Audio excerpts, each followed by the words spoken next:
بسم اللہ الرحمن الرحیم۔ عزیز طلباء السلام علیکم۔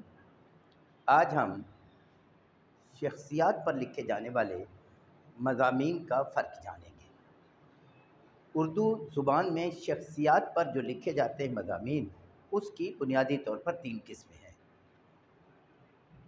نمبر 1 سیرت نگاری، نمبر 2 سوانح نگاری، نمبر 3 خاکہ نگاری۔ یہ تینوں مضامین جو ہیں کسی شخص کے اوپر لکھے جاتے ہیں۔ ان میں فرق یہ ہے کہ سیرت نگاری میں صرف حضور صلی اللہ علیہ وسلم کی ذات پاک آئے گی۔ حضور کی سیرت پر حضور پر جو مضمون لکھا جائے گا اسے سیرت نگاری کہیں گے، اور آج سیرت نگاری ہمارے زیر بحث نہیں ہے۔ دوسرا شخصی مضمون جو ہے وہ سوانح نگاری ہے۔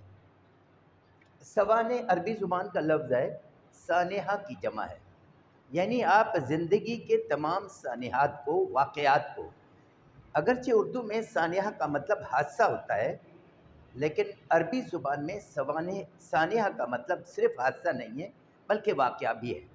یعنی یہ وہ مضمون ہوگا جس میں آپ کسی شخص کی زندگی کے اتنے واقعات، اتنے سانحات کو بتائیں گے کہ جو شخص آپ کا لکھا ہوا یہ مضمون پڑھے گا، اس شخص کے سامنے، اس شخص کی جس کے اوپر مضمون لکھا گیا ہے، پوری حیات سامنے آ جائے گی کہ کب پیدا ہوا، کیا کیا اس نے کیا، اس کے کارنامے کیا تھے، انہوں نے سیاست میں، تعلیم میں یا کسی اور میدان میں کون کون سے کام سر انجام دیے، کتنے عرصے تک زندہ رہے اور کب دنیا سے چلے گئے۔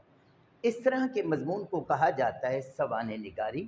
اس کا اپوزٹ جو ہے وہ خاکہ نگاری۔ یہ ہوتا تو یہ بھی شخصیت پر ہے۔ خاکہ نگاری کا مطلب ہے تصویر کھینچنا۔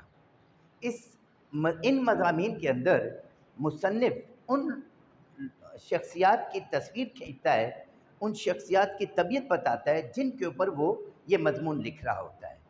یعنی خاکہ نگاری میں زیر تحریر شخص کی طبیعت اور مزاج آئے گا، پوری لائف نہیں آئے گی، جبکہ سوانح نگاری میں زیر تحریر شخص کی پوری حیات سامنے آ جائے گی۔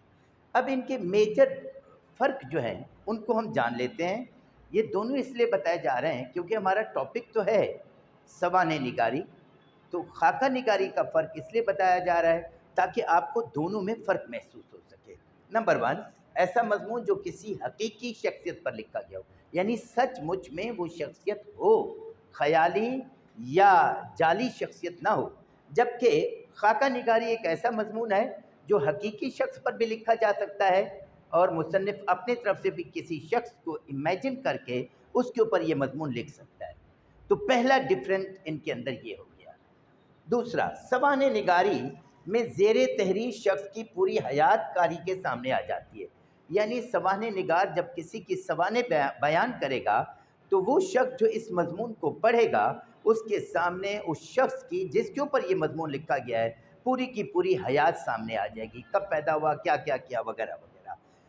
جبکہ خاکہ نگاری میں زیر تحریر شخص کی پوری حیات نہیں بلکہ اس کی طبیعت اور مزاج کاری کے سامنے آ جائے گا۔ یہ ایک اور فرق تھا۔ تیسرا فرق، سوانح نگاری میں زیر تحریر شخصیت کے ساتھ مصنف کی ملاقات کو ظاہر کرنا ضروری نہیں، اور ملاقات کا ہونا بھی ضروری نہیں۔